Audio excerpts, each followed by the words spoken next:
Hi, this is Dave Robbins with Remax Properties. Just want to do a quick update for you guys. My goal is this year and then for 2023 is to perhaps get in and do one every other week. So every couple of weeks you get a little bit of a market update for Colorado Springs. It's been very active, believe it or not, even though we are now in the month of December. But for the last month, now I always promise a few statistics just to stay on top of things. Let's say in the last 7 days, we've had 227 brand new listings. Price decreases, this is a really interesting one. We have 426 price decreases. The market has become a lot more competitive for the sellers. You know, with the interest rates now, it's been a roller coaster with the interest rates. They've been going up and down. We were looking at 8% for a while, but now we're down to 6.3 to 6.7, depending on FICO score and some other elements. So on an average, that's what you're looking at.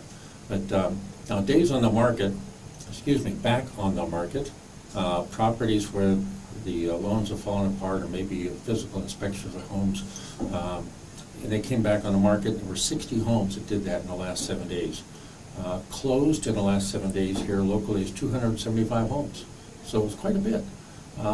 Right now, the number of active single-family homes we have is 2,314 as of this morning, as of about an hour ago. That's actually down from last month. We had a little over 2,800 homes on the market. So it's been an active market here regardless of the time of the year. And the average days on the market for people right now is 22 days. So that kind of gives you an idea. Right now we are at 1,456 more single-family homes on the market than there were last year at this time. So it's getting better. It's improving. Real quick, I have a remark here. It's an article from Bloomberg, and it's going to be on all my other sites that are out there.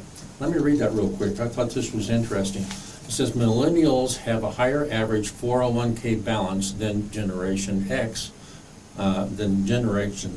did when they were the same age. But they are not any better off financially. A lot of that has to do with being less likely to own a home. I thought that was really an interesting train of thought. The reason being is the home equity that gains over time versus investing your money all the time, and there's nothing wrong with investing in 401s and your stocks and all that.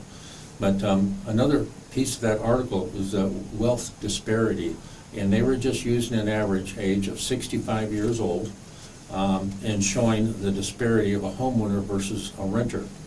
If a homeowner who has an income of approximately $60,800 compared to the same homeowner as a renter, the renter's net equity on an average is $69,000, whereas the homeowner, his value, his equity, I should say, $374,300. What a disparity! That's amazing. So renting is okay for a short time. The goal obviously is to be able to find something for yourself. So something to keep in mind.